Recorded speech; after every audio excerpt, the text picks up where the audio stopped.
పరిశుద్ధాత్మ దేవుని గురించి కొన్ని అమూల్యమైన సత్యాలు మనం నేర్చుకుందాం. ఈరోజు ఎందుకు మరి చాలామంది వచ్చారు, మా టైటిల్ చూసి వచ్చారు ఏంటో నాకు తెలియదు, కానీ మన చర్చ సరిపోలేదు. సరే, ఏది ఏమైనా కొన్ని బలమైన సంగతులు మనం వినాలి. నిజానికి ఇందాక కరెంటు పోయినప్పుడు బాధాకరమైన విషయం, నేను బాధపడతానని చెప్పట్లేదు, కానీ ఒక కరెంట్ లేకపోతే నడిపించుకోలేని చర్చ అయిపోయింది మనది. ఫ్యూచర్ అలాంటి ప్రాబ్లమ్స్ ఉండకూడదు, దాని కొరకు ప్రేయర్ చేయండి. సొంత స్థలం కోసం కూడా ఎదుగుతున్నాను, దాని కొరకు కూడా ప్రార్థన చేయండి.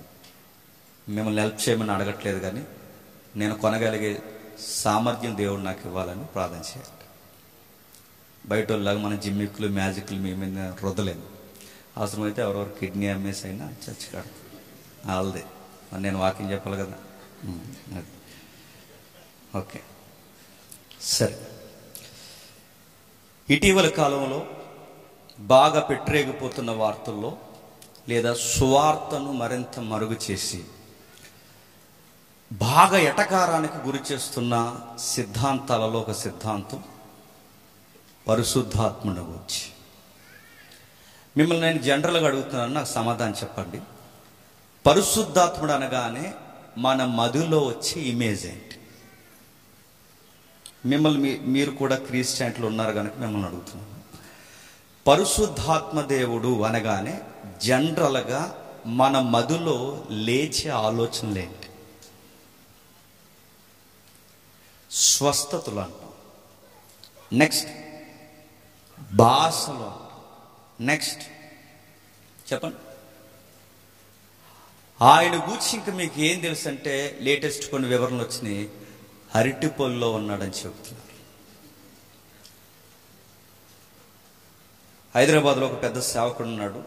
నాకు సహోదరుల సలహా మేరకు కొంతమంది పేర్లు నేను ఎత్తట్లేదు, ఎందుకంటే వాళ్ళ సంఘాలకు వెళుతున్న వారు కూడా మన సత్యం వింటున్నారని వినికిడి. వాళ్ళ పేరు ఎత్తే మరి ఫ్యాన్స్ హట్ అవుతారుగా. ముందు కంటెంట్ అర్థమైన తర్వాత పేరు అలా ఎత్తుక్కుంటారు ఎవరు. ముందు విషయం చెప్తాం. హైదరాబాద్లో ఉన్న ఒక పెద్ద ఆయన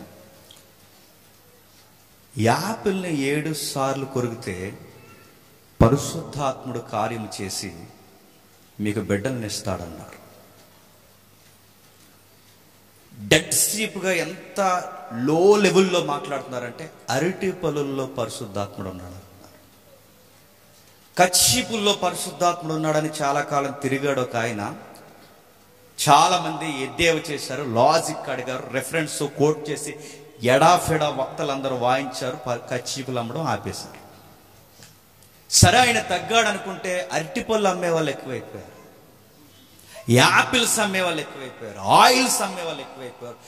ఈ దురాగతం అంతా, ఈ యొక్క భయంకరమైన వ్యాపారం అంతా అలజడి క్రైస్తవులు ఒక వేవులా ఎవరి మీద స్టార్ట్ అయిందంటే పరిశుద్ధాత్ముడి మీద. ఈ కల్ట్ ప్రీచర్స్ అందరూ మెజారిటీ ప్రజెంటేషన్ ఎవరిని పూజిస్తారంటే పరిశుద్ధాత్మ దేవుని పూజే. అక్కడి వరకు ఎందుకండి? 5-6 సంవత్సరాలు, 10 సంవత్సరాలు, 15 సంవత్సరాలు, 20, 30, 40 సంవత్సరాలు సంఘానికి వచ్చిన వారికి కూడా పరిశుద్ధాత్ముడు అనగానే వాళ్ళ దగ్గర ఉన్న ఆన్సర్ ఏంటో తెలుసా? అద్భుతాలే పరిశుద్ధాత్ముడు అనుకుని అక్కడితోనే ఆపేశారు. ఎవరి మధ్య చాలా జాలిగా ఒక ఉదార స్వభావం ఉన్నది అన్నట్టుగా ఏమని సెలవిస్తూ వాళ్ళు స్టేట్మెంట్ ఇచ్చారంటే, ఏదో ఒక విధంగా పరిశుద్ధాత్ముడో ఏదో ఒక విధంగా సువార్త వెళుతుంది కదండి, యేసుక్రీస్తు వారి దగ్గరికి వస్తున్నారుగా అని అంటున్నారు. నేను ఒక మాట అడుగుతున్నాను, చెప్పండి, ఏదో ఒక విధంగా తీసుకొచ్చే వాళ్ళు యేసుక్రీస్తు వారి దగ్గరికి అని బైబిల్ చెప్పిందా? అలా కుదురుద్దా? అలా నిలబడతారా? అద్భుతాల వలన యేసుక్రీస్తు నమ్ముకున్న వాళ్ళు ఎక్కువ కాలం నిలబడతారా? ప్రభు అయిన యేసుక్రీస్తు వారు 10 మంది కుష్ఠరోగులకి శుద్ధీకరణ జరిగించి స్వస్థత చేస్తే తిరిగి వచ్చిన ఎంతమంది చెప్పండి? ఒక్కడండి. మరి 9 మంది ఏమయ్యారు? అద్భుతాలు ఎతికిన వాడు అద్భుతాలు చుట్టే తిరుగుతాడు. నెక్స్ట్, ఇశ్రాయేలు చూసిన అద్భుతాలు ప్రపంచంలో దేవుని చేత ఎవరో చూడలేదు. 40 సంవత్సరాలు అద్భుతాలు చూసిన తర్వాత నిలబడిన వారు ఎంతమంది చెప్పండి? 2. మరి అద్భుతాలు చూసిన వాళ్ళందరూ ఏమయ్యారు? నెక్స్ట్ అద్భుతం కొరకు గొగ్గళ్ళు పెట్టారు, చేయకపోతే సడిగారు, నాయకుడిని ఇసికించారు, దేవుణ్ణి అనుమానించారు, చివరికి అరణ్యంలో రాలారు. అద్భుతాల వలన యేసుక్రీస్తు వారి దగ్గర తీసుకొచ్చి నిలబెట్టేస్తామంటే నేను నేరుగా అడుగుతున్నాను, ఒకవేళ అద్భుతాలు జరిగితే జరగొచ్చు గాక, అద్భుతాలు వలన నిలబడతారా? పేతురు గారి వద్దన్నారు. దానికన్నా స్థిరమైనది, బలమైనది ఒకటి ఉంది, ప్రవచన వాక్యము, ప్రవచింపబడిన వాక్యము, స్థిరపరచబడిన వాక్యము. ఏకువ జాము వలె, ఏకువ చుక్క వలె ఉదయించిన దేవుణ్ణి గూర్చిన వాక్కు, అదే ప్రభు అయిన యేసుక్రీస్తు వారు గూర్చిన వృత్తాంతం. అంటే బైబిల్ ఇది స్థిరమైనది. బైబిల్ ఇంకా చాలా ముఖాముఖి స్టేట్మెంట్లు ఇచ్చింది. ఒక వ్యక్తికి విశ్వాసం ఎలా కలుగుద్దంటే వినుట వలన కలుగుద్ది. ఆ వినుట క్రీస్తును గూర్చిన మాట వల్ల కలుగుద్ది. అద్భుతాల వలన విశ్వాసం కలిగితే మనిషి నెక్స్ట్ అద్భుతం కొరకు ఎదురు చూస్తాడు. జరిగింది కాకినాడలో గలిబిలి. ఆ పనికి మాలిన గలిబిలి, ఆ గత్తర విషయాలు నేను ఎత్తాలనుకోవట్లేదు. ఎందుకంటే విషయం అంతా పక్కకు దోసి అది పట్టుకుని ఏలాడతారు. మనకి సబ్జెక్ట్ అవసరం. ఏ సంఘాలు ఎలా నడుస్తున్నా నాకు అనవసరం, కానీ మన సంఘం మాత్రం సత్యంలో నడవాలన్న తీవ్రత ఉంది. కాబట్టి మీరు ఖచ్చితంగా సత్యం వినాల్సింది. నేను చాలా కాలం నుంచి పరిశుద్ధాత్ముడు సిరీస్ స్టార్ట్ చేద్దాం అనుకున్నాను, కానీ దానికి ఒక సందర్భం వస్తే బాగుంటుంది అనుకున్నాను. మొత్తం మీద వచ్చింది భక్తులందరికీ. కాబట్టి వినండి, ఎంత గలిబిలి చేశారండి. అటు నుంచి ఏమో ఆయన ఏమన్నాడంటే లూసిఫర్ అన్నాడు ఆయన. ఇటు నుంచి మరో ఆయన అన్నాడంటే రా తెలుసుకుందాం అన్నాడు. ఇద్దరు కలిసి ఏం తేల్చారంటే ఏం తేల్చలేదు, టీ దాగి ఇంటికి వెళ్ళిపోయారు. ఏం తేల్చారని అడుగుతున్నాను, ఏమి తేల్చలేదు. ఇప్పుడు ఏమంటున్నారంటే కొత్తగా ప్రేమ చూపిస్తున్నాం సహోదరుల. ముందు నుంచి ఉండమని చెప్పింది అదే. రోడ్ ఎక్కొద్దు, ముందే ప్రేమ చూపించండి అని చెప్పింది అదే. అందరినీ గలిబిలి చేసేసారు, 2 బ్యాచ్లు చేశారు. ఇప్పుడట ఎక్కడ లేని ప్రేమ పుట్టుకొచ్చిందంట అని అడుగుతున్నాను. ముందు నుంచి ఉండమని చెప్పింది బైబిల్ అదే కదా.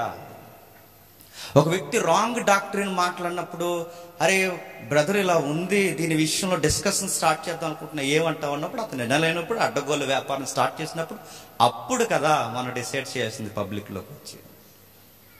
మీరు అనుకోవచ్చు మరి మీరు మాట్లాడారా అని. నేను మాట్లాడాను. వాళ్ళ వైఫ్కి దగ్గరగా ఉన్న వ్యక్తి ఎవరైతే ఉన్నారో ఆయనతో నేను మాట్లాడాను. నాతో కాంటాక్ట్లోకి రమ్మన్నాను, ముందు డిస్కషన్ చేద్దాం అన్నాను. వాళ్ళు చేయలేదు. వాళ్ళు ఫోన్ చేశారట తర్వాత ఎప్పుడో. నేను గండేపల్లి మీటింగ్లో ఉన్నాను. నేను తర్వాత మళ్ళీ రిప్లై చేశాను, నేను మాట్లాడాను. ఇక్కడ జరుగుతున్న తంతు కార్యక్రమం ఎలా ఉంటుందో, నెక్స్ట్ 25 తర్వాత ఏం జరగబోద్దో కూడా నేను ముందే చెప్పేశాను. ఫోటోలు తప్ప ఏముండవని. కానీ వాళ్ళు వినలేదు. వాళ్ళ విషయాన్ని వాళ్ళు చెప్పుకున్నారు, వీళ్ళ విషయాన్ని వీళ్ళు చెప్పుకున్నారు. మరి సబ్జెక్ట్ ఎవడు చెప్తాడని అడుగుతున్నా. సంఘానికి ఈ విషయాన్ని నేర్పించేది ఏది? ఇవి ఫేక్ అని చెప్పావంటే ఓకే, ట్రూత్ ఏంటి? లేదు ఇది ట్రూత్ అని చెప్తే దానికి రెఫరెన్స్ ఏది? పరిశుద్ధాత్మను కూర్చిన విషయం క్రైస్తవ సమాజంలో చాలా సున్నితమైన విషయం అండి. దీని గురించి మాట్లాడడం ఎంత ప్రేరణతో కూడినదో అంత విరోధం కూడా అయిపోతాం ఈ సబ్జెక్ట్ అలాంటిది. అందుకే స్టార్ట్ చేద్దాం. ఈరోజు కొన్ని విషయాలు మనం మాట్లాడుకుందాం. ఎవరి పేర్లు వద్దు. మన విరోధులు కూడా విశాల హృదయంతో సత్యాన్ని గౌరవించే విషయాలు వినాలని నేను మనస్ఫూర్తిగా కోరుకుంటున్నాను. లేదు కొన్ని నెలలు నేను చెప్తానండి, ఇది లేదు ఇది తప్పు అని ఎవరైనా అంటే నేను చెప్తున్నాను, టీ తాగను. నేను సీరియస్గానే కూర్చొని మాట్లాడతాను. వాళ్ళకు మైక్ ఇస్తాను, మనం మైక్ తీసుకుంటాం. అలాగైతే ఆర్గ్యుమెంట్ స్టార్ట్ చేద్దాం రండి అని చెప్తాను. దీన్ని బట్టి ఎవరైనా ఎటకారం చేస్తే వాళ్ళ కూర్చో ఆనుముత్యాలు రెడీ చేసి ఉండిచ్చాం. ఎందుకంటే గతంలో చాలా ఆనుముత్యాలు వదిలారు మహానుభావులు. ఆనుముత్యాలు 1, 2 కాదు, ఎన్నో ఆనుముత్యాలు. ఇది ఈ సిద్ధాంతం కన్నా భయంకరమైన సిద్ధాంతాలు. కాబట్టి అవన్నీ వీలైతే చూద్దాం వాళ్ళు ఎలా స్పందిస్తారో. వాళ్ళకు మీరు స్పందించకండి, మీరు ఏ కామెంట్స్ పెట్టకండి. ఆ రగడ ఏదో అక్కడి వరకు వస్తే మేము చూసుకుంటాం. మీరు మాత్రం సబ్జెక్ట్ మాత్రమే వినండి. ఎందుకంటే మీరు మళ్ళీ అంబేద్కర్ చెప్పండి ఏదో జరిగింది అక్కడికి వెళితే ఎర్ర సున్ని వేసుకుని వచ్చావా అనకూడదు. నేను రా సునీల్ అలా చూస్తా వీట అనకూడదు. ఉన్నారు ఎవరైనా సునీల్ ఇక్కడ? అది గుర్తుపెట్టుకో. అది ఇలాంటివి అడుగుతున్నాను. ఇవి ఎంతవరకు రైట్? మనకి ఒక అతి ఆత్మీయత ఉంది ఈ మధ్యకాలంలో. అతి ఆత్మీయత ఏంటి చెప్తున్నా, అయ్యో దైవజనుల్ని ఏమనకూడదండి అంటే ఖచ్చితంగా సేవ చేస్తున్నాను ఏమనకూడదు. కల్ట్ గాని ఏమనకూడదంటే ఏమన్నా అనమని అంటే నా ఉద్దేశం తిట్టమని కొట్టమని కాదు. తప్పు చేస్తున్నాడని చెప్పొద్దా? అందుకే ఆలోచిద్దాం. ఈ తతంగాలు వద్దు, ఎవరినంత వద్దు. సుమారు పరిశుద్ధాత్మను గూర్చిన ప్రస్తావన ఆది కాండము 1వ అధ్యాయం నుంచి ఉంది. తెలుసు కదా. నేను కూడా డైరీ పెట్టుకున్నాను, ఈ సిరీస్ కొరకు రాసుకుని. నాకు లైఫ్లో పోకూడదు ఈ నోట్స్ అని. వీలైతే నెక్స్ట్ వీక్ నుంచి మీరు కూడా ఒక నోట్స్ మెయింటైన్ చేయండి. వీలైతే ఈ లెసన్ ఇంటికి వెళ్ళిన తర్వాత రాసుకోండి. నేను చెప్పిన ఇంటర్ప్రిటేషన్ మీకు అలా అనిపించకపోతే నెక్స్ట్ వీక్ నన్ను క్వశ్చన్ చేయండి. నెక్స్ట్, పరిశుద్ధాత్మను కూర్చున్న ప్రస్తావన ఆది కాండం 1వ అధ్యాయం నుంచి ఉంది. జలముల పైన దేవుని ఆత్మ, చెప్పండి, అల్లాడుచుంటాడు. దేవుడు భూమి ఆకాశములను సృజించాడు. ఈ 2 పదాల్లో పరిశుద్ధాత్మని ప్రస్తావన ఉంది. దేవుడు భూమి ఆకాశములు సృజించిన అన్న దగ్గర ఏమని ఉంటుందంటే ఎలోహీం అని. Elohim, him. హిమ్ అంటే హిబ్రూలో హిమ్ అనే శబ్దం లు బహువచనానికి వాడతారన్నమాట. పుస్తకాలు, పుస్తకము, పుస్తకాలు, లు. తెలుగులో లు అనే శబ్దం ఎలా అవుతుందో హిబ్రూలో కూడా హిమ్ అనే శబ్దం వాడతారు. ఎలోహీం అంటే బహువచనం. అంటే ఆ ఎలోహీం అనే పదం అంటే దేవుడు భూమి ఆకాశం అంటే ఎలోహీం భూమి ఆకాశములను సృజించిన అనగానే లు అంటే దేవుడు అన్న దగ్గర బహువచనం ఉంది. ఆ దేవుడు అన్న దాంట్లో బహువచనం ఏముంది? తండ్రి, కుమార, చెప్పండి, పరిశుద్ధ. అంటే ఈ క్రియేషన్ స్టార్ట్ అయినప్పుడు ఎవరున్నారు చెప్పండి? తండ్రి ఉన్నాడన్నది ఎంత వాస్తవమో, కుమారుడైన దేవుడు ఉన్నాడన్నది ఎంత వాస్తవమో, పరిశుద్ధాత్మ దేవుడు ఉన్నాడన్నది కూడా అంతే వాస్తవం. ఈ ముగ్గురి ప్రస్తావనతోనే యూనివర్స్ స్టార్ట్ అయింది. ఇది గుర్తుపెట్టుకోండి. సుమారు ఎన్నిసార్లు ఉంది? పాత నిబంధన పక్కన పెడితే క్రొత్త నిబంధనలోనే సుమారు 261 సార్లు పరిశుద్ధాత్మను గురించి రాయబడింది. ఎన్నిసార్లు? 261 సార్లు. సువార్తల్లో ప్రత్యేకించి 56 సార్లు రాయబడింది. అపోస్తుల కార్యములో 57 సార్లు రాయబడింది. పత్రికల్లో 112 సార్లు రాయబడింది. నెక్స్ట్ మిగిలిన యోహాను పత్రికలు, ప్రకటన గ్రంథం, మిగిలిన పుస్తకాలన్నీ జాబితా తీసుకుంటే 36 సార్లు రాయబడింది. టోటల్ చెప్పండి 261 సార్లు. అంటే 261 సార్లు పరిశుద్ధాత్మను గురించి ఎంత స్పష్టంగా రాయబడితే ఎందుకు అరటి పళ్ళు, యాపిల్స్, కచ్చీపు దగ్గర, అద్భుతాల దగ్గరే పరిశుద్ధాత్మను ముడిపెట్టారు? ఎందుకో తెలుసా? ఇది చదవడం మానేశారు. బైబిల్ చదవలేదు, ఎవరో అలవాటు చేశారు. ఇన్నిసార్లు పరిశుద్ధాత్మ నుంచి క్రొత్త నిబంధనలోనే 261 సార్లు ప్రస్తావన జరిగితే ఎందుకు ఈయన గూర్చి అర్థం చేసుకోవడంలో విఫలమయ్యారు. ఎవరో వేశారు పునాదులు. అక్కడి నుంచి తన్మయత్నం, తన్మయత్నం, తన్మయత్నం, తన్మయత్నం, తన్మయత్నం ఒక ట్రాన్స్లోకి వెళ్ళిపోయి అదే పరిశుద్ధాత్ముడు అన్నారు. అంటే పరిశుద్ధాత్ముడు ఉంటాడండి. ఏమనాలండి? ఎంబీబీఎస్ డాక్టర్లు అండి, సాఫ్ట్వేర్ ఎంప్లాయీస్ అండి, అరటి పళ్ళు పెడితే కొనుక్కుంటున్నారండి. ఏమనాలండి? యాపిల్స్ కొరకమంటే కొనుక్కున్నారు, కచ్చిపులు కొనుక్కోమంటే కొనుక్కుంటున్నారు. అనాయింటింగ్ ఆలు, ఇదిగో అభిషేక తైలం, ఇదిగో తైలాభిషేకం అని చెప్పి కేవలం నిలవైపోయిన నూనె అమ్మేస్తే కొనేస్తున్నారు. నేను పరిశుద్ధాత్ముడికి వ్యతిరేకం కాదు, వరాలకి వ్యతిరేకం కాదు, స్వస్థత లేవని నేను అన్ను. అసలు ఇవి లేవు, ఇవి ఆగిపోయన్నా అలాంటి అర్థంగా మాట్లాడే 50-50 మాట్లాడే అలాంటి డాక్టర్స్ నమ్మేవాడిని కాదు. సత్యం ఏది చెప్తే అది నమ్మే వాళ్ళు మాత్రమే మన కాకినాడ క్రీస్తు సంఘము. గుర్తుపెట్టు. మళ్ళీ ఈ కాకినాడ క్రీస్తు సంఘం అంటే మళ్ళీ వేరే జాబితా లేకండి. క్రీస్తు సంఘం అంటే ఇది వాళ్ళే అనకండి. వాళ్ళ కాదు. మేము ఒక స్పష్టత ఉంది మాకు, ఒక సిద్ధాంతం ఉంది మాకు. బైబిల్ బోధించిన పునాదులు మనకు తెలుసు. మనకి అందుకే ఆయన గురించిన పరిశీలన స్టార్ట్ చేసాం. త్వరగానే ముగిద్దాం. యోహాను సువార్త 14. ప్రతి ఒక్కరు రాసుకోండి. ప్రతి ఒక్కరికి ఈ నోట్స్ ఎప్పటికీ అవసరం. యోహాను సువార్త 14వ అధ్యాయం. యోహాను సువార్త 14వ అధ్యాయం 1వ వచనం. మీ హృదయాలను కలవరపడనివ్వకుడి, దేవుని యందు విశ్వాసం ఉంచుచున్నారు, నా యందును విశ్వాసం ఉంచుడి.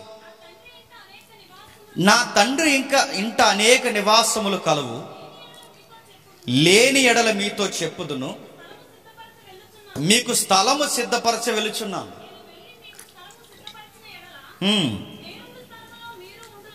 ఉమ్, ఉమ్, ఉమ్. అందుకు తోమ, ఎక్కడికి వెళ్ళుచున్నావో మాకు తెలియచేయమాగదాం. సందర్భం చూద్దాం. సందర్భం ఏం జరుగుతుంది? మొదటి వచనంలో మీ హృదయాలను కలవరపడనివ్వకుడి. మీ హృదయాలను కలవరపడనివ్వకుడంటే దేని విషయం? సందర్భం మనకు తెలియాలి. ప్రభు అయిన యేసు బావో పాప పక్క తీసుకెళ్ళిపోండి, అసలు బాగాలేదు పరిస్థితి. సరే, ఆమె వైపు చూడకండి, నా వైపు చూడండి. సరే, కలవరపడనివ్వకండి. ప్రశ్న అడుగుతున్నాను, ఏ విషయంలో కలవరపడకూడదు అంటే చాలా తెలివిగా, చాలా జాగ్రత్తగా, తెలివిగా ప్రతి విషయాన్ని లాజిక్గా, ముఖ్యంగా టెక్స్ట్ని మిస్ అవ్వకుండా రెఫరెన్స్ అడుగుదాం. మనం చూద్దాం. ఏ విషయంలో కలవరపడకూడదు? ఇల్లు లేక బాధపడుతున్నావా? అది కాదు, అది తర్వాత. పిల్లలు లేక బాధపడుతున్నావా? అరటిపండు ఇక్కడ ఉంది, అది కాదు. ఏ విషయంలో కలవరపడుతున్నావు? యాపిల్ కాదు, ఆయిల్ డబ్బా కాదు, కచ్చీపు కాదు. ఏ విషయంలో టెక్స్ట్, ఏ విషయం ఇక్కడ కలవరపడొద్దు అంటున్నాడు? ఏ విషయంలో అంటే, నేడో రేపో ప్రభు అయిన యేసుక్రీస్తు వారు శిష్యుని వదిలి వెళ్ళిపోతున్నాడు. అంటే సిలువ మరణం దగ్గర పడిపోయింది. ఈ సిలువ మరణం దగ్గర పడిపోయినప్పుడు శిష్యులు టెన్షన్ అవుతున్నారు. ఆయన పదే పదే ప్రసంగాల్లో కోట్ చేశాడు, మనసు కుమారుడు వెళ్ళిపోతున్నాడు. నేను వెళ్ళిపోతున్నాను. పేతురు లాంటి పెద్దవారికి చాలా పెద్ద టెన్షన్. అదేంటి ప్రభా, ఇల్లు వాకులు వదిలేసి ఫ్యామిలీని అంతా పక్కన పెట్టి ఫుల్ టైం మినిస్ట్రీ అని చెప్పి నీ వెనక వచ్చేస్తే మాకు అవార్డులు కూడా లేకుండా నువ్వెక్కడికి వెళ్ళిపోతానంటే ఏంటి? అసలు ఏంటి నెక్స్ట్? మా ఫ్యూచర్ ఏంటి? నా తమ్ముడు చెప్పాడుగా, భవిష్యత్తు ఏంటి? నెక్స్ట్ మా భవిష్యత్తు ఏంటి? నువ్వు వెళ్ళిపోతే గురువుగా అన్ని నిన్నే చూసుకుని వదిలేసి వచ్చేస్తాం. నెక్స్ట్ మేము వెళ్ళిపోతే ఏంటి మా పరిస్థితి? సందేహాలు స్టార్ట్ అయ్యాయి. ఆ 13వ అధ్యాయం కూడా చదువుతుంటే అది సుమారు చివర భోజనం అన్న పరిస్థితులు వారికి అర్థమవుతున్నాయి. మ్యాక్సిమం చివరి పరిస్థితులకు ఆయన వచ్చేస్తున్నాడు, చెప్పేస్తున్నాడు ఆయన, ఇక ఇందులో ఒకడు నన్ను అప్పగిస్తాడు, ఇక అయిపోయింది నా రూమును అనుకున్నవాడు కూడా ఆ రోజు నా రూమునే తన్నేంత పరిస్థితులకు వచ్చేస్తే చెప్పేస్తున్నాడు. ఇవన్నీ టెన్షన్ అయిపోయారు. వెళ్ళిపోతానంటున్నాడు. ఇప్పుడు వెళ్ళిపోతే పేతురు అయిన నేను మళ్ళీ ఎక్కడికి వెళ్ళిపోవాలి? యోహాను అయిన నేను మళ్ళీ ఎక్కడికి వెళ్ళిపోవాలి? యాకోబు నేను ఎక్కడికి వెళ్ళిపోవాలి? మేమందరం ఎక్కడికి వెళ్ళిపోవాలి? అసలు ఏం జరుగుతుంది నెక్స్ట్? వెళ్ళిపోతే మన భవిష్యత్తు ఏంటని కలవరపడుతున్నారు. అది కలవరం. అక్కడ ప్రభు వెళ్ళిపోతున్నాడు. ఈయన వెళ్ళిపోతే మన భవిష్యత్తు ఏంటి? ఇప్పుడు మనం ఏమైపోవాలి? కలవరపడుతున్నప్పుడు అప్పుడు చెప్తున్నాడు, కలవరపడక. కొన్ని విషయాలు మీకు ప్రధానంగా తెలియాలి. నేను వెళ్ళిపోతున్నాను, మీరు టెన్షన్ అయిపోకండి. మీకు ప్రధానంగా నేను చెప్పే మౌలికమైన విషయాలు ఉన్నాయి. ఆ మౌలికమైన విషయాలు ఏంటంటే, ఇదిగో ఒకటి, మరొక లైఫ్ మీకు రెడీ చేయడానికి నేను వెళ్తున్నాను. 2, నేను వెళ్ళిపోయాననుకునే వేరే మార్గాల్లోకి వెళ్ళాల్సిన అవసరం లేదు. నేనే ఎప్పటికీ మీకు మార్గము, సత్యము, జీవము. అయితే నేనున్నప్పుడల్లా కొన్ని విషయాలు మీకు చెప్పాను, అవి ప్రధానమైన ఆజ్ఞలుగా చెప్పాను. ఆ ఆజ్ఞను మీరు తూచా తప్పకుండా పాటించాలి. ఈ తూచా తప్పకుండా ఈ ఆజ్ఞను పాటించాలి. రాబోతున్న జీవితం కొరకు మీరు ఎదురు చూడాలి. ఈ తర్జన భర్జన మధ్య లేదా దేవుని చట్టమే ఆజ్ఞగా మీకు చాలాసార్లు చెప్పాను. ఇది పాటిస్తున్నప్పుడు కొన్నిసార్లు మీరు వెనకడుగులు పడతాయి. అలా పడుతున్నప్పుడు, ఒకటి, నేను దగ్గర లేనుగా ఆ టెన్షన్ మీకు ఉంది. 2, నేను భౌతికంగా ఉండనేమో కానీ ఎప్పుడు ఉంటాను, కానీ మీకు భౌతికంగా ఇంకా మీకు ఉండాలన్న ఆశ మీకు కలిగితే ఇక శారీరక స్వభావం కాదు కానీ మీకు ఒక గిఫ్ట్ ఇస్తాను నేను అన్నమాట. ఆ గిఫ్టే చెప్పండి, మళ్ళీ చెప్తున్నాను గుర్తుండిపోవాలని, అరటిపండు కాదు, యాపిల్ కాదు, కచ్చీప్ కాదు. మీకు ఇచ్చే నేను ఏ గిఫ్ట్ ఇస్తున్నానంటే హోలీ స్పిరిట్ నేను మీకు గిఫ్ట్గా ఇస్తున్నాను. తండ్రిని అడిగాను, తండ్రి నేను వచ్చేస్తున్నాను, నా ప్లేస్లో మరలా నీ శిష్యు బృందాన్ని, నా శిష్యు బృందాన్ని, నీ పిల్లల్ని, నా పిల్లల్ని ఎల్లకాలం ఆదరించడానికి. అంటే ఇప్పుడు కలవరపడుతున్నారు. కలవరలో ఏం కావాలండి? ఆదరణ కావాలి. వాళ్ళని ఆదరించి స్థిరపరిచి వాళ్ళకి రైట్ అడ్వైజ్ ఇచ్చే వాళ్ళు కావాలి, లీగల్ అడ్వైజర్ కావాలి. అలాంటి ఆయన పెట్టాలి ప్రభువా.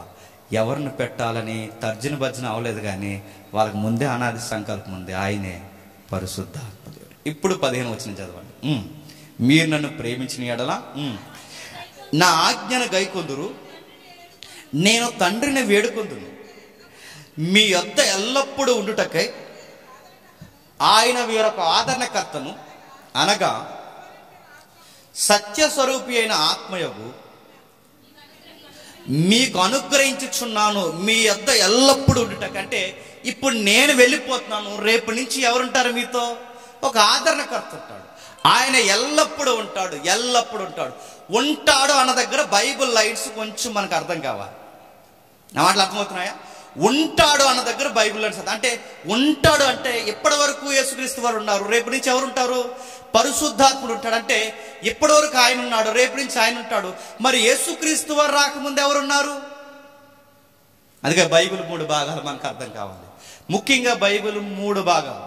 ఎన్ని? 3. పాత నిబంధన చెప్పండి, కాదు సువార్తలు, నెక్స్ట్ పత్రిక. నా మాట అర్థమవుతుందా? మరలా పాత నిబంధన, నెక్స్ట్ సువార్తలు, నెక్స్ట్ పత్రికలు. ఈ 3 పోర్షన్స్ లో 3 పాత్రలు కనబడతాయి. చూడండి, పాత నిబంధనలో ఎక్కువగా మనుషుల కొరకు ప్రణాళిక కలిగి ఎలిబ్రేట్ అయింది ఎవరు చెప్పండి? తండ్రి అయిన దేవుడు. నెక్స్ట్ సువార్తల్లో భూమి మీద ఇమాన్యుయేల్ అంటే మనుషులతో ఉండి సంచరించింది ఎవరు చెప్పండి? కుమారుడైన దేవుడు. నెక్స్ట్ అపోస్తుల కార్యం నుంచి ప్రకటన గ్రంథం వరకు పదే ఎవరిని గుర్చిన ప్రస్తావన జరిగింది చెప్పండి? పరిశుద్ధుడు. అంటే ఈ బైబిల్ 3 భాగాల్లో 3 ప్రస్తావన ఉంది. నా మాట అర్థమవుతుందో లేదో? పాత నిబంధనలో ఎక్కువగా క్రియాశీలకంగా కనిపించేది యెహోవా దేవుడు. నెక్స్ట్ సువార్తల్లో ఎక్కువ క్రియాశీలకంగా కనిపించేది యేసుక్రీస్తు వారు. నెక్స్ట్ తర్వాత ఈ రోజు వరకు మనతో క్రియాశీలంగా మనతో ఉండి నడిపిస్తున్నది చెప్పండి? పరిశుద్ధాత్మ దేవుడు. అంటే ఈ 3 పరిస్థితులు 3 కాలాల్లో బైబిల్లో మనకు కనబడతాయి. అయితే నెక్స్ట్ ఈ 3 ఉన్నారు, అయితే ఇప్పుడు లేరా అంటే ఉన్నారు. ఆదికాండం 1వ అధ్యాయంలో 3 ఉన్నారు చెప్పండి? సువార్తల్లో ప్రభు అయిన యేసుక్రీస్తు వారు బాప్టిజం తీసుకుంటున్నప్పుడు చెప్పండి, పైనుంచి ఆయన మాట్లాడుతున్నాడు, పావురం వల్లే పరిశుద్ధాత్మ వచ్చాడు, భూమి మీద నీటిలో బాప్టిజం ఆయన తీసు. అంటే అడుగడుగునా ప్రస్తావన ఉంది. కానీ క్రియాశీలకమైన పాత్ర పోషించడంలో కాలంలో బైబిల్ యొక్క క్రమానుగతంలో ఎవరి పాత్ర వాళ్ళు పోషించారు. నా మాట అర్థమవుతుందో లేదు? 3 ఉన్నారు. అయితే ఈ 3 ఎవరి పాత్ర వాళ్ళు కాలాన్ని బట్టి పోషిస్తున్నారు.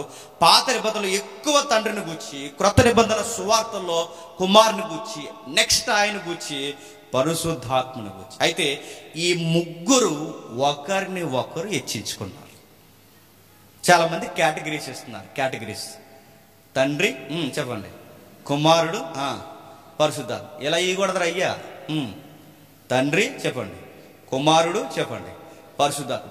ఎక్కువ గుర్తుపెట్టుకోండి.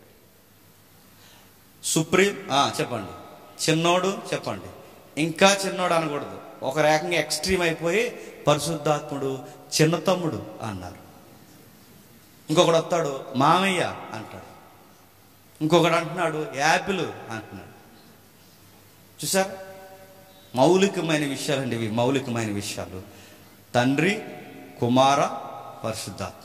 తండ్రి, కుమారుడు, పరిశుద్ధాత్మ. 3 ఎక్కువలు ఉన్నారు, గుర్తుపెట్టుకోండి. అందుకే మీరు చూడండి, బైబిల్ మీరు చదివే అలవాటు మీకుంటే పాత నిబంధన అంతా ఒకరిని కార్నర్ చేస్తుందండి. ఎవరిని చెప్పండి? అటు చూడండి, అటు చూడండి, అటు చూడండి, సూచాయిగా అటుని చూడండి, ఒరిజినల్ రాబోతుందని ఒక ఆయన చూపిస్తుంటారు. ఎవరిని? ప్రభు అయిన యేసుక్రీస్తు. పాత నిబంధన మందసమైన ఎవరిని చూపిస్తారు చెప్పండి? యేసుక్రీస్తుని. అడ్డుతెర అయినా ఎవరిని చూపిస్తారు చెప్పండి? యేసుక్రీస్తుని. పాత నిబంధనలో ఏ ప్రక్షాళన, ప్రోక్షణ, రక్త బలి అయినా, చివరికి జంతువైనా, గొర్రె పిల్ల అయినా, పక్షి అయినా, ఏది జరిగినా పాత నిబంధనలో ఎవరిని అడ్రస్ చేస్తుంది చెప్పండి? ఎవరిని?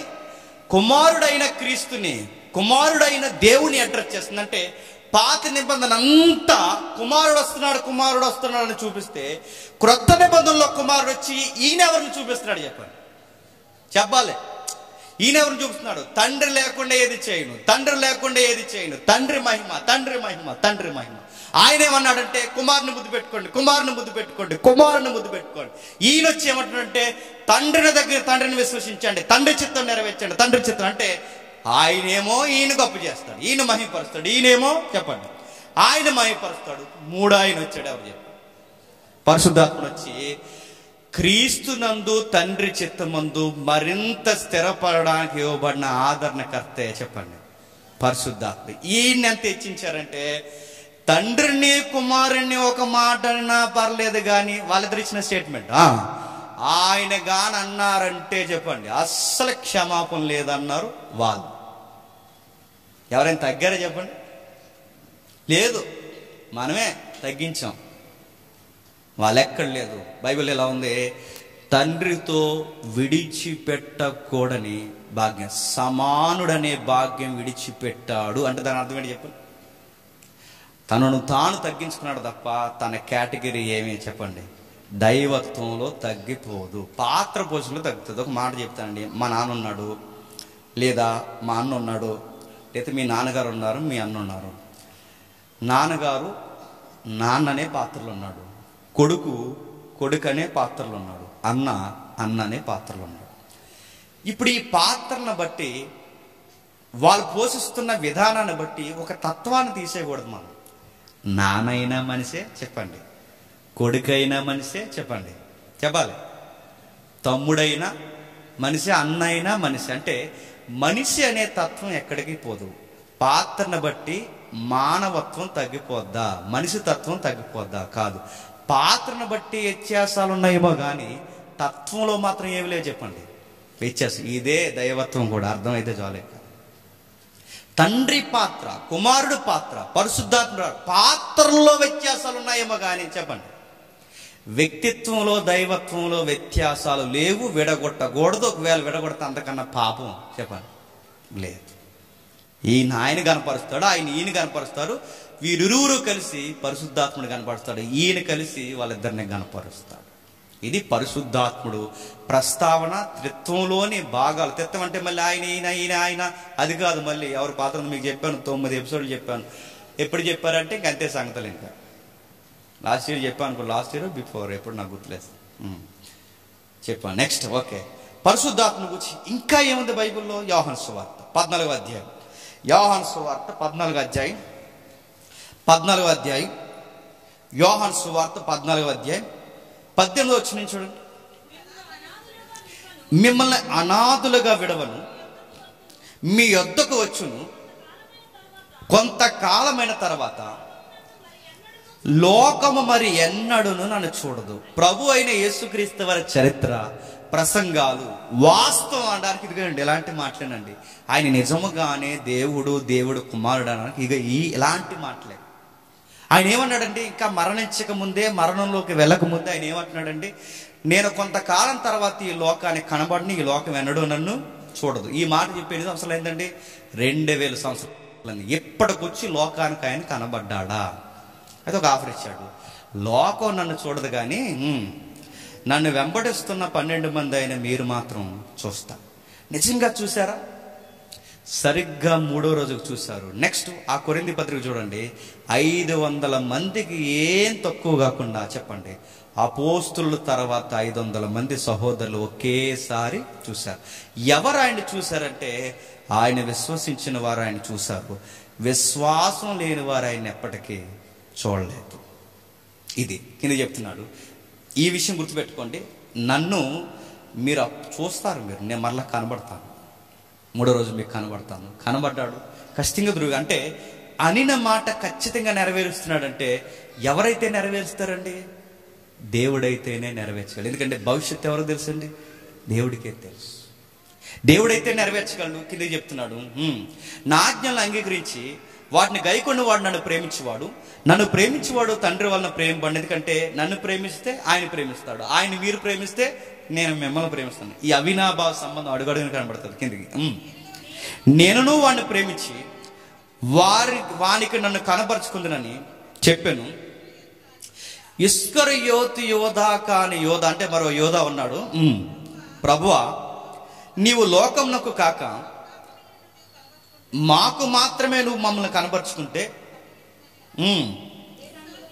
ఏమి సంభవించిన అడగగా, యేసు ఒకడు నన్ను ప్రేమించిన ఎడల వాడు నా మాట గైకొనును, అప్పుడు నా తండ్రి వానిని ప్రేమించును, మేము మేము మేము వాని యొద్దకు వచ్చి, మేమంటే తండ్రి, కుమారుడు, పరిశుద్ధాత్ముడు, మేము వాని యొద్దకు వచ్చి వాని యొద్ద మేము నివాసము చేదుము.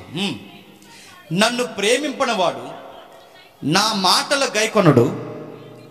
మీరు వినుచున్న మాట నా మాట కాదు, నన్ను పంపిన తండ్రిదే. బాగా వినాలి. నేను వెళ్ళిపోతున్నాను, మీకు ఒక ఆదరణకర్తను పంపుతాను. ఆ ఆదరణకర్తను ఎందుకు పంపుతాను అంటే 15వ వచనంలో నా ఆజ్ఞను గైకొనడానికి పంపుతాను. ఎందుకు పంపుతాడట?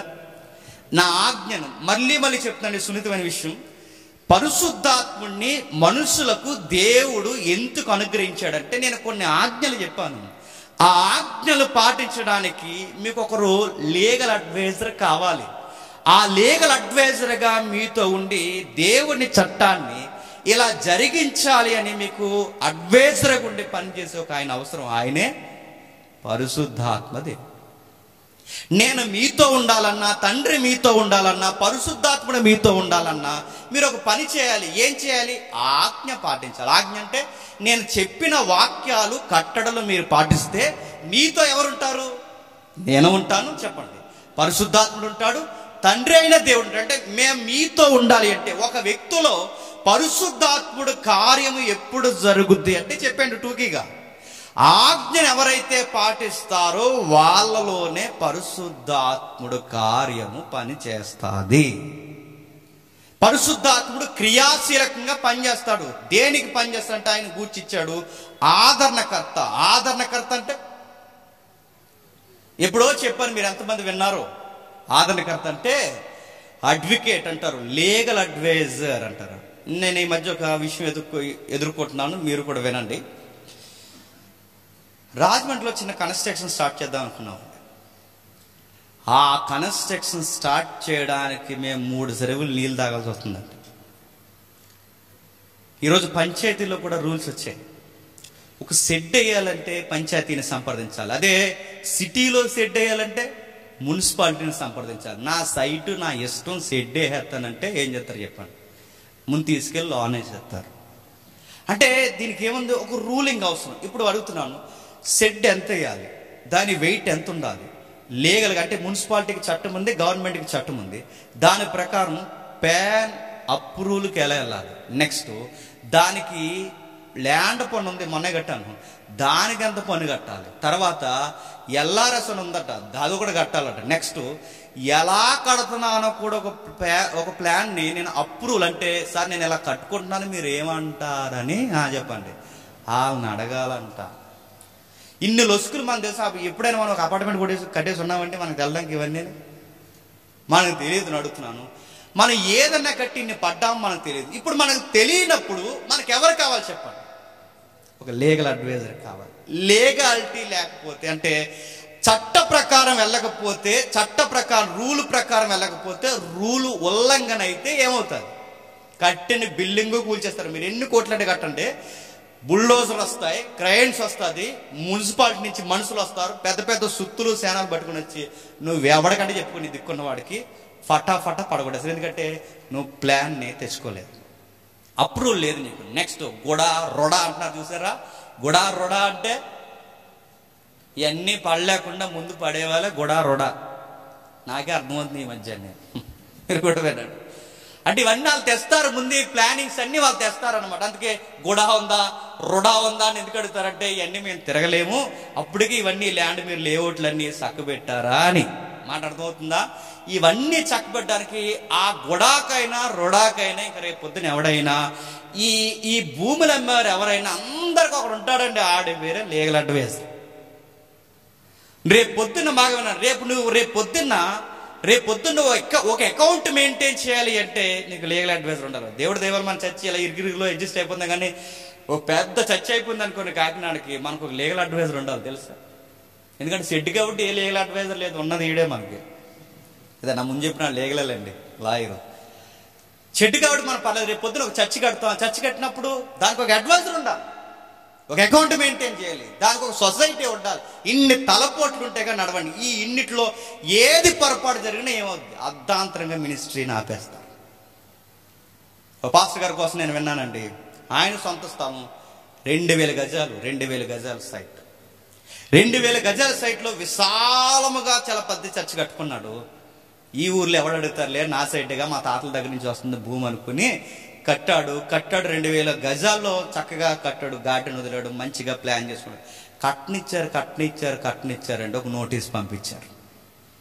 నా పర్మిషన్ లేకుండా నీ సైట్ అయిన నువ్వు అడుగెట్టావంటే నీ సంగతి తేలుస్తామన్నారు, తీసుకెళ్ళి లోపల పడేస్తామన్నారు. అది కదయ్యా, చిన్న షెడ్ అన్ని వేసుకుంటామంటే క్లియరెన్స్ వచ్చే వరకు షెడ్డు లేదు, ఏం లేదు, గేట్ కూడా వద్దని సీల్ వేసేసారు.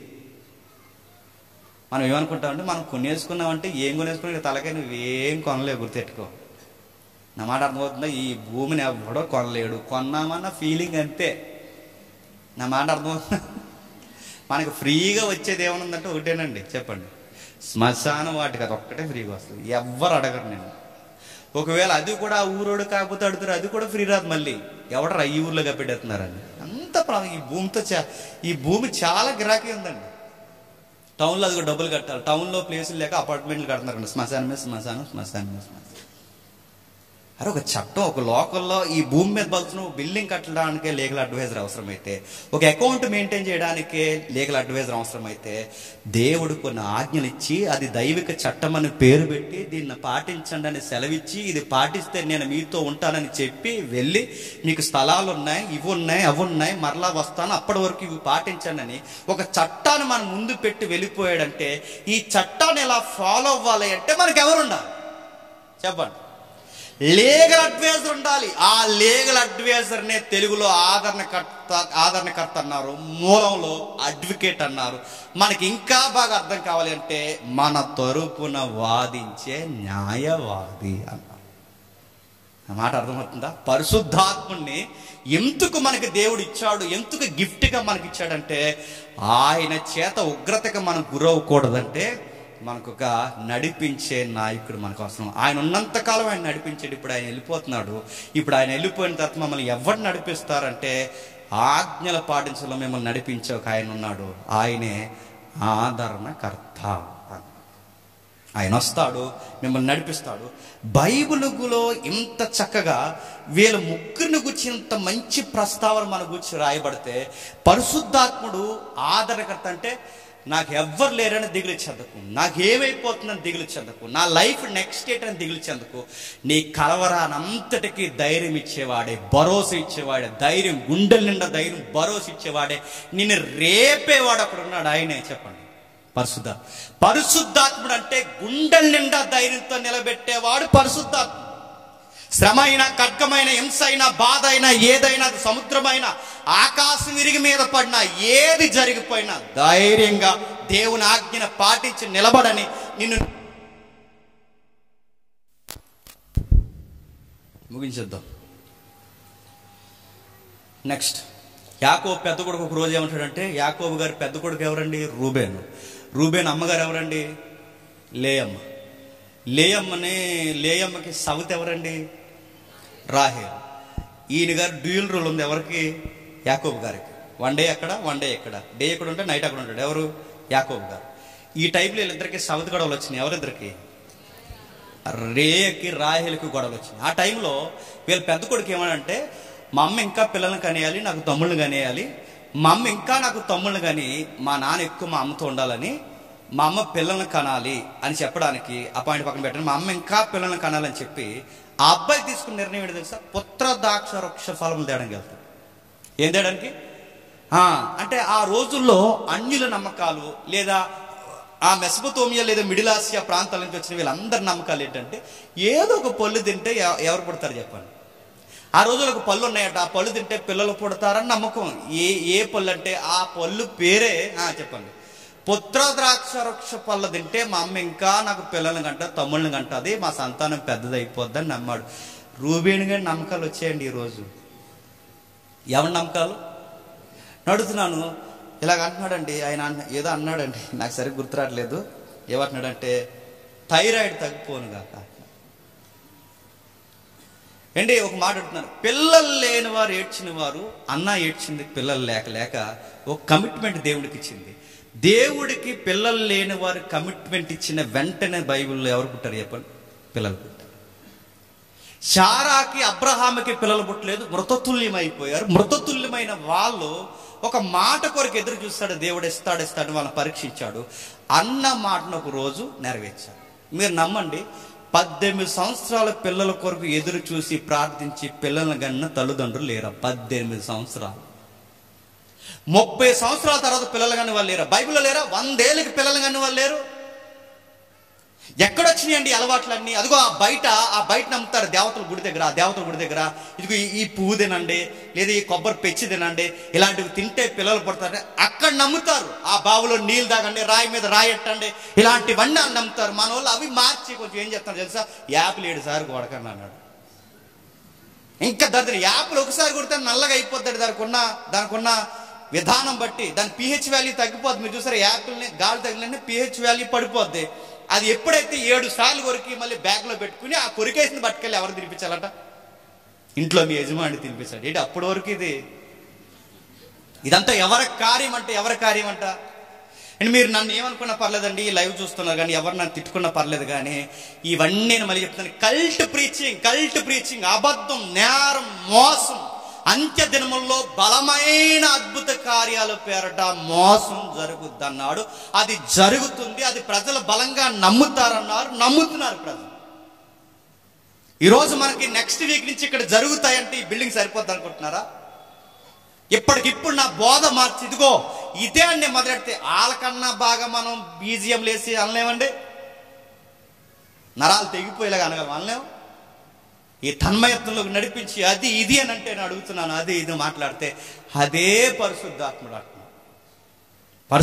ఎక్కడుంటాడంటే బైబిల్ చెప్తుంది, ఎవరైతే ఆయన ఆజ్ఞలు పాటిస్తారో, ఎవరైతే ఆయన చెప్పింది నడిపిస్తారో, ఎవరైతే ఆయన చెప్పిన మాటలు పాటిస్తూ నడుస్తారో వాళ్ళకి లీగల్ అడ్వైజర్గా ఇవ్వబడిన వారే. చెప్పండి, పరిశుద్ధాత్మ దేవుడు. నెక్స్ట్ అపోస్తుల కార్యములు 19వ అధ్యాయం ముగించేద్దాం. అపోస్తుల కార్యములు 19వ అధ్యాయం. అపోస్తుల కార్యములు 19వ అధ్యాయం మొదటి 2 వచనాలు చూడండి. అపోల్లో కొరింథీలో పౌలు పై ప్రదేశములో సంచరించి ఎఫెసునకు వచ్చి కొందరు శిష్యులను చూసి, మీరు విశ్వసించినప్పుడు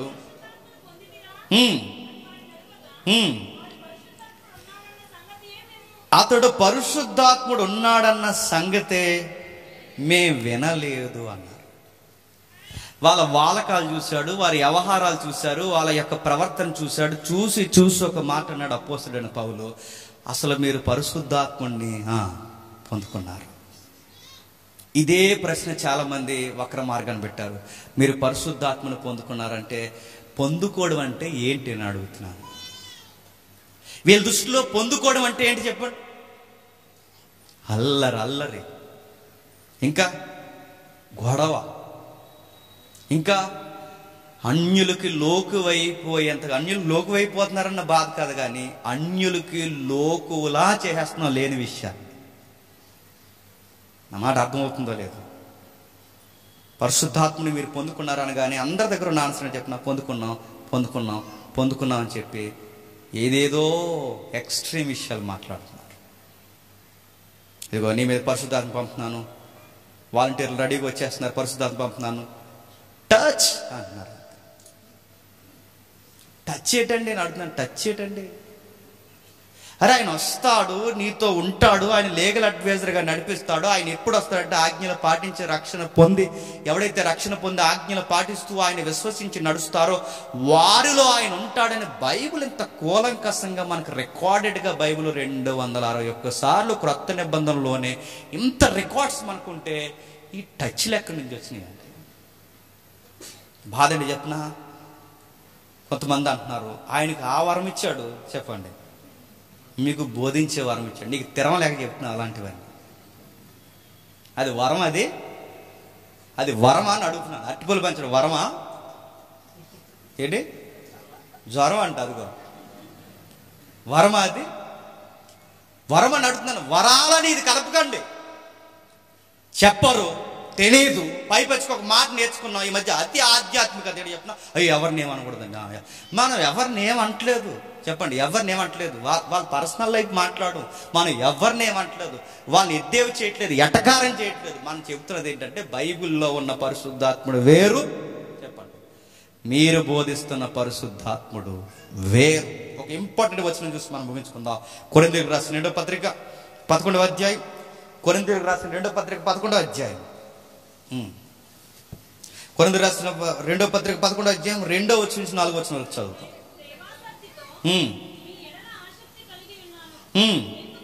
ఎందుకనగా పవిత్రురాలైన కన్యకగా ఒక్కడే పురుషునికి అనగా క్రీస్తునకు సమర్పింపవలనని మిమ్మును ప్రధానము చేసిదని గాని సర్పము తన కీర్తి చేత అవ్వను మోసపరిచినట్లు మీ మనస్సులను చెరపబడి క్రీస్తు ఎడలున్న సరళత నుండి పవిత్రత నుండి ఎట్లయినా మీరు తొలగిపోవునేమో అని భయపడుచున్నాను. పౌలు గారికే భయం వేసేసిందంట. ఏ విషయాన్ని బట్టి? సంఘము, కన్య అయిన సంఘము అవ్వ సాతాను చేత ఎలా చెరపబడిందో, మోసపరచబడిందో, దేవుని ఆజ్ఞ నుంచి దూరం చేయబడింది. ఇప్పుడు కన్య అయిన సంఘము కూడా చెప్పండి అలాగే అపవిత్రతలోనికి, మూఢనమ్మకాల్లోనికి, లౌకికమైన విషయాల్లోనికి దేవుణ్ణి వదిలి మరొక నమ్మకాల వైపుకి తిరిగిపోతారేమో అని భయం వేస్తుంది. ఏ విషయాలు సార్ అంటే 3 విషయాలు చెప్తున్నాడు చూడండి. ఆ 3 చూడండి. ఒకటి కిందికి ఏలయనగా వచ్చిన వాడు ఎవడైనా మేము ప్రకటించని మరొక యేసునైనను ప్రకటించినను, లేక మీరు పొందని మరొక ఆత్మను మీరు పొందినను, మీరు అంగీకరింపని మరొక సువార్తను మీరు అంగీకరించినను, మీరు వారిని గూర్చి సహించుట యుక్తమే. ఏమంటున్నాడండి? 3 విషయాలు ప్రమాదం ఉన్నాయంటే సంఘము పాడైపోవడానికి ప్రధానంగా 3 విషయాలు. ఒకటి, అపోస్తులు ప్రకటించిన క్రీస్తును కాకుండా వేరే క్రీస్తును ప్రకటిస్తారు. నెక్స్ట్, బైబిల్ ఉన్న పరిశుద్ధాత్ముడిని కాకుండా చెప్పండి వేరొక పరిశుద్ధాత్ముడిని ప్రకటిస్తారు. నెక్స్ట్, బైబిల్ ఉన్న సువార్త కాకుండా చెప్పండి వేరొక సువార్త చెప్తారు. ఇవేనండి సంఘం పాడైపోవడం. ఇప్పుడు ఏం జరుగుతుంది చెప్పండి? ఈ కల్ట్ ప్రీచింగ్ అంతా జరుగుతున్నది చెప్పండి. బైబిల్ ఉన్న సువార్త వేరు, బయట ఉన్న సువార్త వేరు. బైబిల్ ఉన్న క్రీస్తు వేరు, బయట ప్రకటింపడుతున్న క్రీస్తు వేరు. బైబిల్ ఉన్న పరిశుద్ధాత్ముడు వేరు. ఇప్పుడు పరిశుద్ధాత్మ మీద జరుగుతున్న వ్యాపారం వేరు. అది భయం వేసిందంట పౌలు గారికి. అంత్య దినాలు ఇవి ఇంకా ఎక్కువైపోతాయి, పెట్టరేకపోతే అంత్య దినాలకే, ఈ మాటను అంటున్నట్టు గమనించండి, అంత్య దినాలకే అంత్య దినాలు వచ్చాయి. ఆ మాట అర్థమవుతుందో లేదో? అంత్య దినాలు వచ్చాయి అన్నట్టుంది పరిస్థితి. అంత్య దినాలు అన్నట్టు ఉండే పరిస్థితి చూస్తుంటే అర్థమైపోతుంది. ఆ తిమోతిలో చెప్పాడు, ప్రభు చెప్పాడు, 2వ రాకడలో ఏం జరుగుతుందో. మోసపరుసులు, దుర్బోధలు, రాకడి గడియల్లో దుర్బోధలు, ప్రభువును గుచ్చి వక్ర భాషలు వచ్చేసాయి. మొదటి శతాబ్దంలో వచ్చాయి, ఇప్పుడు ఇంకా ఎక్కువైపోయాయి. ఈరోజు యేసుక్రీస్తు అంటే ఏంటి చెప్పండి? ఆయన చెప్పిన ఆజ్ఞలు పాటించి మన కొరకు జనన మరణ పునరుద్ధానం చెంది మీ కొరకు స్థలంలో సిద్ధపరిచి మరలా వచ్చి మిమ్మల్ని తీసుకెళ్ళా లైఫ్ మీకు ఇస్తానని చెప్పే యేసుక్రీస్తు బయట లేడు. ఇప్పుడు యేసుక్రీస్తు అంటే ఏంటి చెప్పండి. ఇప్పుడు యేసుక్రీస్తు అంటే ఏంటి తెలుసా? పిల్లలు లేక బాధపడుతున్నారా అన్నారు. వచ్చే ఏడాదికి నీకు పిల్లలు పుట్టిన కాక నజరేయుడైన యేసు నామమున నీకు నేను ఆజ్ఞాపిస్తాను. ఇది బయట ప్రకటింపబడుతున్న క్రీస్తు. ఇదిగో మీకు గడ్డ చేత బాధపడుతున్నారా? ఒక ఆయన అంటున్నాడు, బిడా లేచాడు. బిడా, రాళ్ళు చేత బాధపడుతున్నావు కదా, కిడ్నీలో నీకు రాళ్ళు ఉన్నాయి అన్న. నజరేయుడైన యేసు నామమున నీ రాళ్ళు రాలిపోవును గాక. ఆడంటున్నాడు, తగ్గిపోయి. ఇంత దారుణం ఏంటండి? బైబిల్లో ఉన్న క్రీస్తు వేరు, బైబిల్లో ఉన్న ఆత్మకార్యాలు వేరు, బైబిల్లో ఉన్న సువార్త వేరు, బయట జరుగుతున్నది వేరు. కానీ మెజారిటీ ఏది నమ్ముతున్నారు చెప్పండి? తప్పుడు నాశనానికి పోయే మార్గాన్ని ఎక్కువ నమ్ముతున్నారు. ఇలాంటివి మనం మాట్లాడితే మనల్ని ఎటకారం చేస్తున్నారు. ఇలాంటివి ఉన్నాయని చెప్తే ఎటకారం చేస్తున్నారు. పోనీ చెప్పేవాళ్ళు ఇలాంటి వారిని అరికట్టిన వారు ఏమైనా అరికట్టి చెప్తారంటే అరికట్టే వాళ్ళని చూపించి పబ్లిసిటీ చేసుకుంటున్నారు. చెబుతారంటే సవాల్ చేస్తున్నారు. దమ్ముంటే ఇదిగో నాకు ఈ అద్భుత కార్యం చేయంటే, దమ్ములుంటే అద్భుత కార్యాలు జరగవు. దమ్ములుంటే అద్భుత కార్యాలు జరగవు, దుమ్ములు ఇరుగుతాయి తప్ప. దమ్ములుంటే అద్భుత కార్యాలు జరగవు. దమ్ముంటే చేయి అంటే దమ్ముంటే చేయమంటే పరిశుద్ధాత్ముడు కానీ ప్రభు అయిన యేసుక్రీస్తు వారు దమ్ముతో ఎక్కడ ఆత్మకార్యాలు జరిగించలేదు. విశ్వసించిన వారికి ఆత్మకార్యాలు జరిగించారు. మీకు అడగడం రాదు, వాళ్ళకి చెప్పడం రాదు, ఈనే వాళ్ళకి అసలు ఎండమే రాదు. ఇది ఇప్పుడు జరుగుతున్న తంతు. అందుకే ఆ ఊగులో మీరు పడకూడదని నా బాధ. అడిగే వాళ్ళకి అడగడం రాదు, ఆ చెప్పేవాడికి చెప్పడం రాదు, ఈనే వాళ్ళకి ఏది వింటున్నారో కూడా చెప్పండి తెలియదు. సూపర్ అన్న, డోపర్ అన్న, దమ్మున్నవాడు అన్న, నువ్వు లేపుతావన్న పేరెట్ట అంటున్నాడు ఆడు. నువ్వు ఆడిని ఆపుతావన్నా, నువ్వు తోపన్నా, తురుము అంటున్నాడు ఈడు. మరి ఎవడ్రా పరిశుద్ధాత్ముడి గురించి మాట్లాడంటే, పరిశుద్ధాత్ముడు అనగానే వాళ్ళ ఇంటర్ప్రిటేషన్ వేరు, వీళ్ళ ఇంటర్ప్రిటేషన్ వేరు, కానీ బైబిల్ ఉన్న రిఫరెన్స్ వేరు. అందుకే పార్ట్ 1 మనం చూసాం. ఇప్పుడు చెప్పండి, పరిశుద్ధాత్మ దేవుడిని మనకి ఎందుకు అనుగ్రహించాడంటే ఆయన వెళ్ళిపోతూ మనకి ఇవ్వబడిన బహుమానమే. చెప్పండి, పరిశుద్ధాత్మ దేవుడు ఎందుకు ఆ బహుమానాన్ని ఇచ్చాడంటే ఈ లోకంలో నువ్వు బతకాలంటే ఒక అడ్వైజర్ ఎంత అవసరమో ఈ లోకంలో దేవుని చట్టాన్ని పాటిస్తూ నువ్వు బ్రతకాలి అంటే నీకు కూడా చెప్పండి ఒక లీగల్ అడ్వైజర్ అవసరం. నెక్స్ట్, ఈ పదం ఈయనకే కాదు, ప్రభు అయిన యేసుక్రీస్తు వారికి కూడా రాయబడింది. ఎక్కడ? మొదటి యోహాను పత్రిక ముగించేద్దాం, నిజంగానే ముగించేద్దాం. మొదటి యోహాను పత్రిక 2వ అధ్యాయం 1వ వచనం.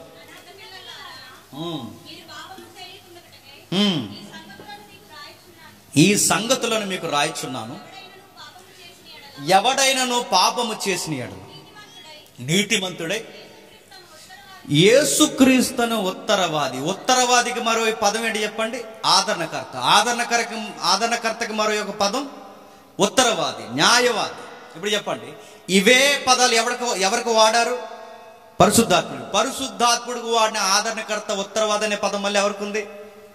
ప్రభు అయిన యేసుక్రీస్తు. ఇప్పుడు నేను అడుగుతున్నాను, అంటే మనకిద్దరు లీగల్ అడ్వైజర్లు ఉన్నారన్నమాట. ఎవరు చెప్పండి? ఒకరు ప్రభు అయిన యేసుక్రీస్తు వారు, 2 పరిశుద్ధాత్మ. అంటే మన పక్షమున తండ్రి దగ్గర ఎప్పుడో ఒక ఆయన ఉండి మన పక్షమున ప్రభువా ఇదిగో నన్ను చూడు, నా నీతిని బట్టి ఆ బిడ్డని క్షమించని ఒక లీగల్ అడ్వైజర్ ఎప్పుడు తండ్రి దగ్గర ఒక ఆయన ఉంటాడు. రెండవది, అది అలా చేయకూడదురా, నీతిని గూర్చి, పాపమును గూర్చి, తీర్పును గూర్చి ఎప్పటికప్పుడు మనం లైన్ చేసి మనలో ఉండే మరొక లీగల్ అడ్వైజర్. చెప్పండి, పర్సన్. అంటే మన కొరకు ఎంతమంది పని చేస్తున్నారు చెప్పండి? 2 పని చేస్తున్నారు. నువ్వు ఇలా ఉండాలని ఎవరు ఎదురు చూస్తున్నారు చెప్పండి? నీ తండ్రి అయిన దేవుడు ఎదురు చూస్తున్నాడు. ఇంత చేసినా నేను చెప్తున్నాను, 2 అడ్వైజర్లు నీకు ఇచ్చి తండ్రి చిత్తం వెలువరించి నీ చేతుల్లో పెట్టి ఇంత చేసినా నువ్వు పాటించకపోతే నీకు ఖచ్చితంగా ఏది సూట్ అవుతుంది చెప్పు? నీకు చెప్పాలి. ఇంకా నీకు 2 అడ్వైజర్లు ఇచ్చి, నీకు చక్కటి న్యాయవాదులను ఇచ్చి, ప్రభు చట్టాన్ని నీకు స్థిరపరిచి, ఇంత బాగా స్థిరపరిచి, ఇలా వివరించడానికి ఉపదేశకులు నిలబెట్టి ఇంత స్పష్టంగా నీతో మాట్లాడుతున్నా నువ్వు అయినా దేవుని ఆజ్ఞను పాటించలేకపోయావు అంటే నువ్వు సరిగ్గా ఎక్కడికి వెళ్ళడానికి తగినవాడు చెప్పు. ఎవరు అనకూడదు నేను ఎందుకు నరకానికి వెళ్ళిపో, నాకు తెలియదు ప్రభు అనుకో. నీకు తెలియదనే నీకు ఇచ్చాడు ఇంతని ఎవరిని చెప్పు. నీకు అది తెలియకుండా ఉన్నావనే, నీకు చదువు రాకపోయినా నీకు అర్థమయ్యేలా చెప్పడానికి కూడా ఉపదేశకుడిని ఇక్కడ పెట్టి, నీ చేతుల్లో బైబిల్ పెట్టి, చెప్పేవాడి చేతుల్లో బైబిల్లో పెట్టి జాగ్రత్తగా చూసుకో అని చెప్పాడు. ఇంత స్పష్టంగా ఆత్మను గురించి మనకి రికార్డెడ్గా ఉన్నా ఈరోజు ఎందుకు అర్థం అవట్లేదంటే మాకు పరిశుద్ధాత్ముడు మాకే పేటెంట్ హక్కున్నాడని చెప్పుకునే పరిశుద్ధాత్ముడు సంఘాలకున్న కొన్ని సంఘాలు ఎంత అల్లరి చేయాలంత అల్లరి చేస్తున్నారు. ఆరాధనలు వాళ్ళకి ఎవరు వచ్చేస్తారండి? నేను ఇలాంటి మాటలంటే వాళ్ళు గట్టకపోవచ్చు. అడుగుతున్నాను, పరిశుద్ధాత్ముడు ఎక్కడొస్తే అక్కడ నీతిని జరిగించాడు. పరిశుద్ధాత్ముడు ఈరోజు వస్తున్నాడని చెప్తున్నారు, అక్కడ ఏం జరిగిస్తున్నారు చెప్పండి? అల్లరి, గొడవలు, కొట్లాట్లు, చివరికి లా అండ్ ఆర్డర్ ప్రాబ్లమ్స్ ఎన్ని వస్తున్నాయి. ఇది పరిశుద్ధాత్ముడా? అందుకే బయట ఉన్న ఆత్మ వేరు చెప్పండి, బైబిల్లో ఉన్న పరిశుద్ధాత్ముడు. మరి బయట ఉన్న ఆత్మ ఏ ఆత్మ అంటే తెస్సలోనిక పత్రికలో ఉంది, అది భ్రమపరచు ఆత్మ. ఏ ఆత్మ? భ్రమపరచు ఆత్మ. ఎవరిని భ్రమపరుస్తుంది? సాధ్యమైతే ఏర్పరచబడిన వారిని కూడా. చెప్పండి, భ్రమకు గురి చేసే వక్తలు, భ్రమపరచు ఆత్మలు అంత్య దినాల్లో స్వయం విహారం చేస్తున్నాయి, చేయిస్తున్నారు. అవే ప్రజలు నమ్ముతున్నారు. ఆ ఊబులో కొట్టుకోకూడదంటే మనకు ఫైనల్ అథారిటీ ఒకటే. చెప్పండి, బైబిల్ బైబిల్ బైబిల్. ఈ బైబిల్ ఏం చెప్తుందో, ఈ పరిశుద్ధాత్ముడు ఏమై ఉన్నాడో ఆయన బయట ఉన్న పరిశుద్ధాత్ముడికి మ్యాచ్ అవ్వాలి. ఆయనకి అలా మ్యాచ్ అవ్వకపోతే అది పరిశుద్ధాత్ముడు కాదు. చెప్పండి, భ్రమపరచు ఆత్మ. భ్రమ భ్రమ భ్రమ అంతే. ఇది పార్ట్ 1. వచ్చే వారం చూద్దాం. వచ్చే వారం ప్రార్థన చేయండి. ఈ ఆటంకాలు ఉండకుండా చక్కగా తరగతులు జరగాలని ప్రార్థన చేయండి. అలాగే